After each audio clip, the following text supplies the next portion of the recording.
just did a light cleaning. Or actually, it has been cleaner lately.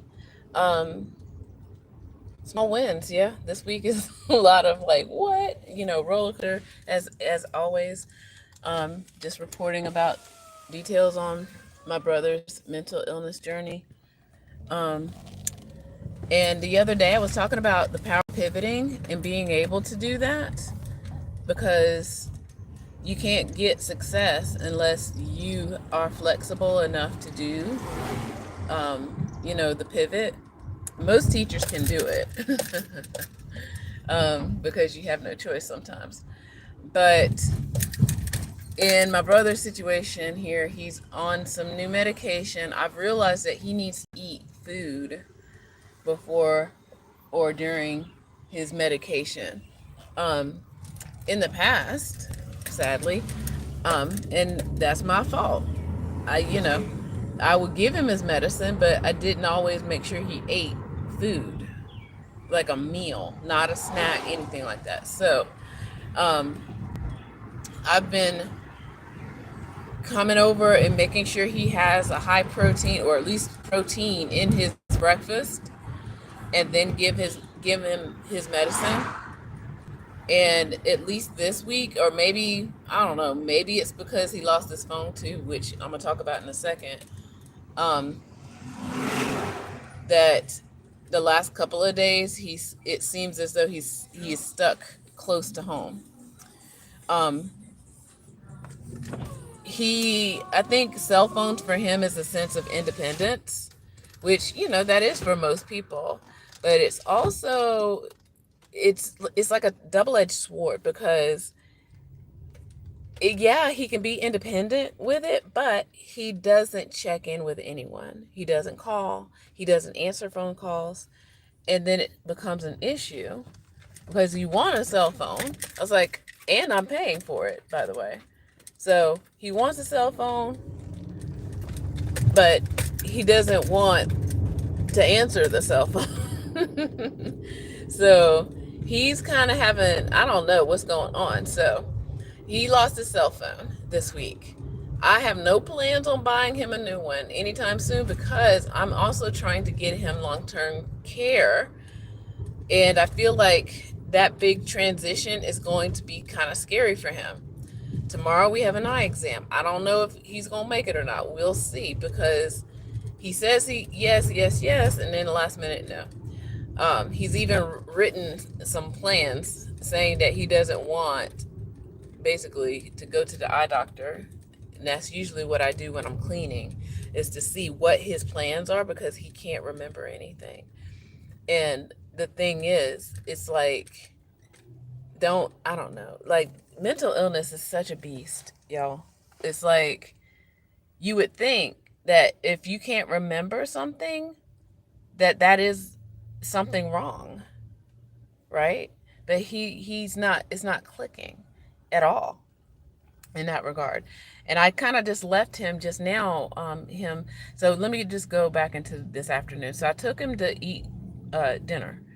And yesterday actually was pretty pleasant. It felt like, us going back in time. Like I turned the car basically into the 90s party bus and, put on the music, and he was like pleasant and happy. I got him some food. And that's kind of also where I was like, seeing some trouble ahead. We went to Waffle House. I got him a sandwich, and he asked the lady who took his order. I gave her the order that he wanted a job application. I didn't tell him no. Remember, that's what I'm learning. I didn't tell him no. She basically, I think, she was an older woman, just a little bit older than me, and I think maybe she realized like he's disabled, which he is. And so she said that, and I know most people are now doing digital. They don't have paper applications anymore. So she gave him the website, and she said the store number and all the stuff. And she asked him if he had a cell phone. He does not have a cell phone. He said yes. So it's like, you don't have a cell phone. And so, yeah, so that was already perking up in me that he thinks he's well enough to try to get a job, but he can't remember anything, like literally cannot remember things. And I suspect that this is what happened in Birmingham. I don't know what's going on, but people are angry, and I'm in my lane. As they say, stay in your lane, but somebody's still like beeping. I don't know why. All right. Very strange. It's Friday, and people are acting all kinds of funny ways. But anyway, so he asked for an application. She gave him the website, and he doesn't have a phone. He doesn't remember the address now. Okay, so that's basically what I'm trying to say. So today, I thought it was going to be another pleasant, okay, in the car, bumping that 90s music, and he'd go, be okay. But no, he started asking about, like, why can't I get an apartment by myself? And he was angry. Um, I did find out that he did not eat lunch. Yeah. So again, the food is important for him to be eating. Okay. Even though it seemed like he didn't leave the apartment today, it seemed like maybe he was just snacking and he didn't really eat a real meal today for lunch. So yeah, so he kind of confronted me in the car. Like normally that would be something that I would do, I guess, because he can't run away. Like the other day when he put on his headphones and decided he didn't want to talk to me. Um, but yeah, he was hangry. Okay, mentally hangry and mental illness. So yeah, he was angry about, yeah, like he wanted to know what happened to his money, which he doesn't have money. He is on Social Security because he's disabled. I've explained this to him before. And the people in Birmingham, unfortunately, never told him that that money was meant for his housing. And that's another reason why I think something went down in that. And I think I may have talked about it in another video or whatever, but maybe one day I'll sit down and talk about that part. But yeah, so he thinks that he's supposed to get his Social Security free and clear and have a free apartment, but it was never a free apartment. And so he was upset about that. He wanted to know why can't he just get another apartment by himself? And I was like, well, you can put in an application. They'll want to know like where your bank account is. He closed his bank account in January. He got mad about Social Security because he doesn't know that he is disabled to the point where he can't handle money by himself. So he closed the bank account, and I refused to open up another one for him. So if he can figure it out by himself, which he tried, I know because I saw he tried to get a copy of the lease and tried to go to a bank and stuff, and I guess they also wanted like some money to deposit he didn't have. And who knows, he was probably also like having a spell, and they decided like, no, sir, sorry, that kind of thing. So he gave up, but now he's back on it, or trying to, in the last few days that I think I've discovered that he's trying to apply for jobs. He hasn't had a real job, not even, he's only worked fast food and grocery stores. No offense out there, y'all, but he has not had a real job in 20 years. But of course, he still thinks he's like 17 too. But he hasn't had a real job. He doesn't know about what Social Security really does for people. He does not know the complications of 2025's housing market. He has no idea. So these are the things that people who are in his situation, if he's not getting therapy, and this is like I keep saying, like he needs therapy so bad to understand that times have changed, and like there are people, and I've told him over the phone when he was still in Alabama, there are people with jobs that can't get an apartment, and he doesn't want to hear that, and it's really difficult. So this is kind of like where I'm he's kind of back and forth, back and forth. So in the car on our way to get him some food, he literally was like back and forth, back and forth. Like 1 minute mad that he doesn't have a cell phone that he lost, and I'm not paying for another, and mad because he doesn't have an apartment, which he had, like I'm paying for it, right? And then I'm giving him an allowance, quite honestly, and I explained that to him too, because your Social Security doesn't pay any, like it's this compared to all the bills you're accruing, especially with the whole situation with the calling 911 and the ambulance rides. Okay, so I'm still paying on those, and the food that he throws away that I buy him, like fresh food, but I know I'm complaining now at this point, but yeah, so he went back and forth in the car, and that's when I realized like he hasn't eaten lunch. And so I gave him I luckily I packed like Gatorade and something else, and I gave him the Gatorade and I gave him his medication because I was like, you know what, it needs to start kicking in or something. So, um I'll know in the future not to go to that location on a Friday night cuz listen, the traffic in Atlanta, if you know, you know. So we finally came back, got him his food. I let him eat in the vehicle here. Um, Started talking about watching a movie or something. It's kind of calmed him down a little bit. Okay.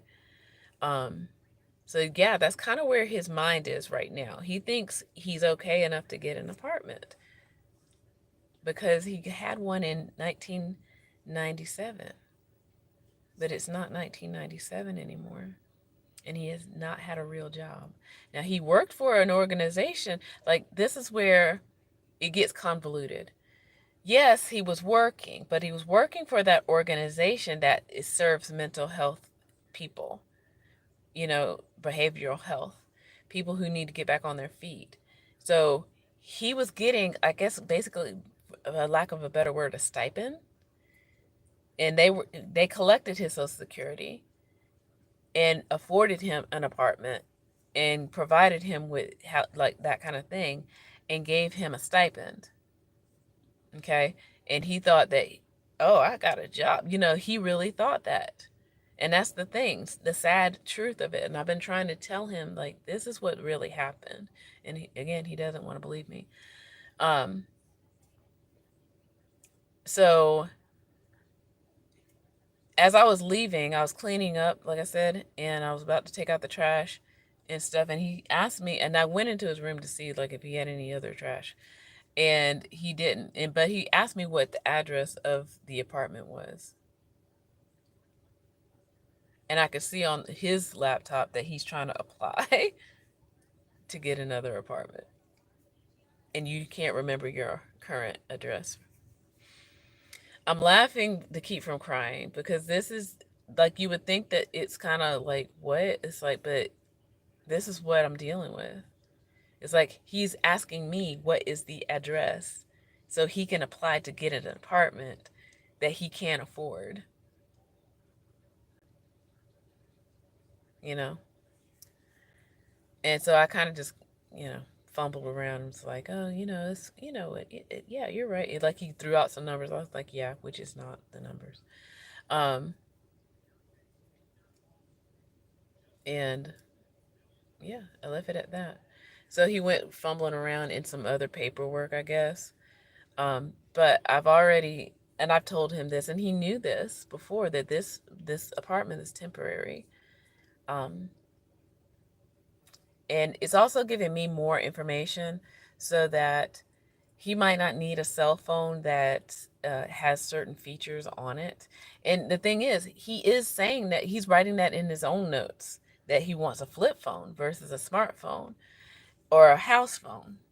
But even those things, I can't stop him from dialing 911. He needs therapy. To know, like, yeah, you don't do that just because your knees hurt, you know? And he needs that support. So, as the school year is winding down, we had field day today. I have my field day shirt on. I'm tired. Luckily, we had a really smooth field day. We had one child that decided that she wanted to like wander off somewhere. But other than that, it was a pretty pleasant field day today. And school year is winding down. My grades are in. Yay, I tell you. I'm going to start purging stuff and organizing for the next school year because that's what most teachers do anyway. Um, and I've got to hit it hard finding a place for him. I got to hit it hard. And therapy. So that's where we are. Because this cycle has got to end. That even though he might be feeling better or he thinks that he, like, if you can't even remember the address of where you are right now, that's mental illness, y'all. And it breaks my heart. It really does. It breaks my heart. And so, yeah, I need to find a therapist for us. All right. I need to go and take a shower and be done for the day. I'm trying to think if there's anything else. Not really. It's like I'm learning how to talk him out of being angry. Like it's like the mood swings, he's trying to find something to attach it to. So maybe that's my game plan now. I think because anything that has happened up until this point, anytime he's had a mood swing and I didn't recognize it before, I thought it was because there was a problem. And there's not a problem. Because every time I saw the problem, he can find a new problem. So it's something, the mood swing is making him look for a problem. And that's most people who are quote unquote sane. When they're having big moods or whatever and they're looking for a reason to be mad and they're attaching it to something. Something. So he's looking for a reason to be upset about something.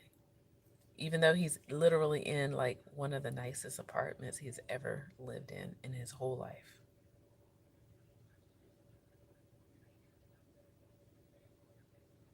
Okay.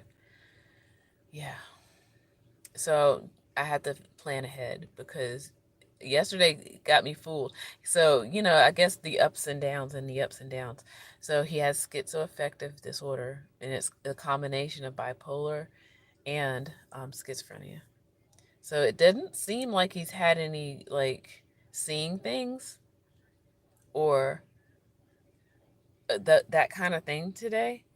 I think there was more mood swings today. Yesterday, it was more maybe seeing things, but happy. Yeah, that's where we are, y'all. Okay, yeah, I have to unpack my vehicle here, and I also have to plan ahead in that planning things, and that's the other issue. Sorry, see, I was about to end this. That's the other issue. He needs community, and I said this before. That's why I'm looking for a place that can help him have community. You know, that's where we are. I hope I didn't leave my watch over there because I just threw away. I hate to say this, I literally, yeah, there's my watch, my smartwatch. Trying to lighten the load over there before the move. Just being honest. With that, I say, take care. Bye, y'all. Be good out there.